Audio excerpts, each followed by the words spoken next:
항문 초음파 검사는 숨어있는 작은 농양이나 괄약근 손상 등을 파악하기 위해 실시하는 검사다. 어떤 때는 대변 나가는 게 잘 알리지 않습니다. 그러니까 감각 없이 나올 때가 있다는 말씀이세요? 예. 그러니까 그러면 팬티에 모르고 묻을 때가 있으신 거예요? 그럴 때 말고 대변 볼 때 다 본 것 같지만은 또 다시 나오는 때가 있는데 그때 어떨 적에는 감각이 알리지 않고 그렇단 말이죠. 그래요. 예. 평소 변이 나오는 것을 가끔 느끼지 못한다는 남승현 씨. 항문 꽉 오므려 보세요. 힘 꽉 주고 오므려 보세요. 꽉. 이 정도입니다. 힘이 잘 안 들어가시는 것 같아요. 예, 이 정도입니다. 괄약근은 항문을 조여 변이나 가스를 참는 역할을 한다. 하지만 몸이 쇠약할 때 또는 다른 이유로 신경이 손상되어 괄약근 기능이 저하되면 변실금이 일어나기도 한다. 항문만 아주 세게 오므리시는 거예요. 단 몸이나 엉덩이가 들썩이거나 힘이 들어가면 안 되니까 항문만 세게 오므리시면 돼요. 괄약근의 이상 여부를 파악하기 위해 항문 기능 검사가 이루어졌다. 괄약근을 수축했을 때와 안정했을 때 어떻게 압력이 다른지를 체크하는 검사다. 풀어주시고요. 초음파 검사상 괄약근의 기능이 좀 안 좋은 소견이 있어서 저희 쪽에서 항문 기능 검사를 실시했습니다. 그런데 생각보다는 크게 문제가 없는 것 같고 수술을 진행하셔도 무리가 없을 것 같습니다. 괄약근에 큰 문제가 없어 치액 수술을 받게 된 남승현 씨.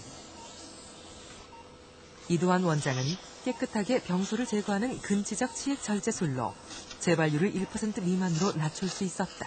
치액 다 제거했고 조금만 기다리세요. 출혈되나 안 되나 확인하고 이제 저기 올라가실 거고요. 혹시 불편한 거 있으면 얘기하세요. 하루에도 대여섯 건의 수술을 집도하는 이두환 원장. 수술을 마치자마자 다른 수술장으로 향한다.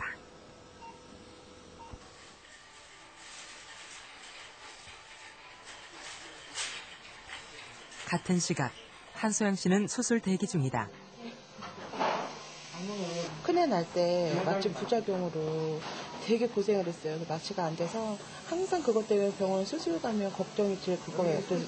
그래서 걱정이 더 큰데 그 얘기를 드렸더니 자세히 이제 상담해 주시고 계속 더 짚어주시더라고요. 선생님을 잘 만나야 되잖아요. 오늘 같이 온 게 너무 잘한 것 같아요. 선생님이 너무 친절하시고 계속 짚어주시는 것 같아요. 마음이 지금 놓여요. 마취는 대부분 엉덩이 위쪽으로 지나는 신경 주위에 마취제를 주사한다. 수술 부위만을 선택적으로 마취하는 부분 마취가 이루어지기 때문이다.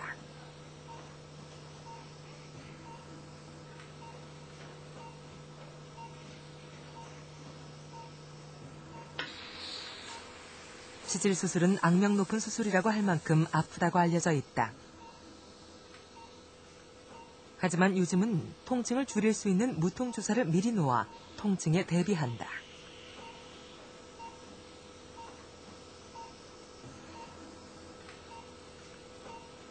떨어져 나온 살점들처럼 그녀를 괴롭히던 치질의 고통도 깨끗하게 사라질 것이다. 다음 날.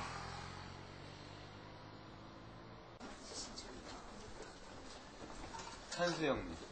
수술을 받은 한소영 씨의 병실을 찾았다. 누우시고요. 잘 주무셨고. 아픈 건 어떠세요? 사실 낫죠? 네, 이제 오늘은 안 아플 거예요. 변 볼 때까지. 변 보시게 되면 안 아프다 또 며칠 불편해요. 그런 과정이니까. 치액 수술을 받는 환자들의 경우 경과를 지켜보기 위해 하루 정도 입원을 하게 된다. 근데 변 안 보셨죠? 한국에서 수술을 받은 것이 다행이라는 남승현 씨.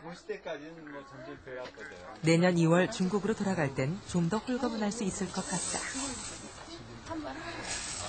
큰 문제는 있을 것 같지 않습니다. 큰 문제 있을지 아닌데 또 한 가지가 있을 수 있는 거는 그 출혈. 갑자기 이제 피가 많이 나는 수가 있어요. 그건 뭐하고 똑같으냐면 칼로 이렇게 베어졌는데 딱 찢으면 아프지 않고 피도 안 나잖아요.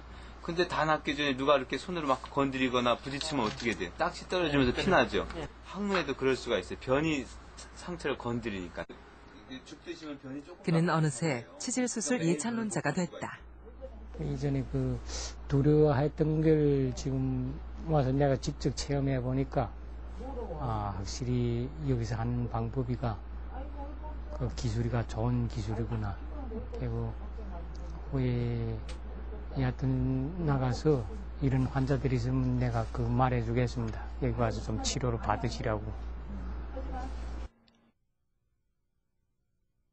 절대 왕정의 상징인 루이 14세, 혁명과 개혁의 상징인 나폴레옹.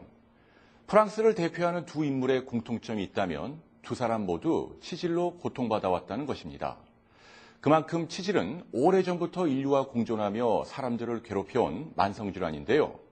그렇다면 과거로부터 지금까지 치질로 고통받아온 사람들은 과연 어떻게 대처해왔고 또 치료법은 어떻게 발전되어 왔을까요?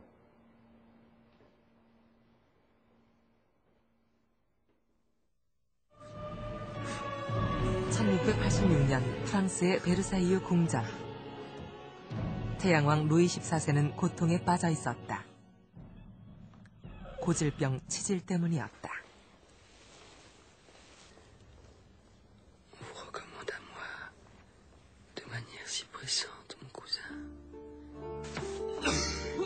그는 펠릭스라는 외과 의사에게 수술을 맡겼고 수술은 성공적이었다. 크게 만족한 루이 14세는 1868년을 치질의 해로 선포했다. 루이 14세보다 126년 뒤에 프랑스에서 태어난 한 남자. 그는 자신의 동생에게 다음과 같은 편지를 쓰고 있었다. 내가 치질로 고생한다는 것이 이해가 된다. 치질을 치료하는 가장 간단한 방법은 거머리를 서너 마리 붙이는 것이다. 이 치료법을 쓴 이후 10년 동안 큰 탈이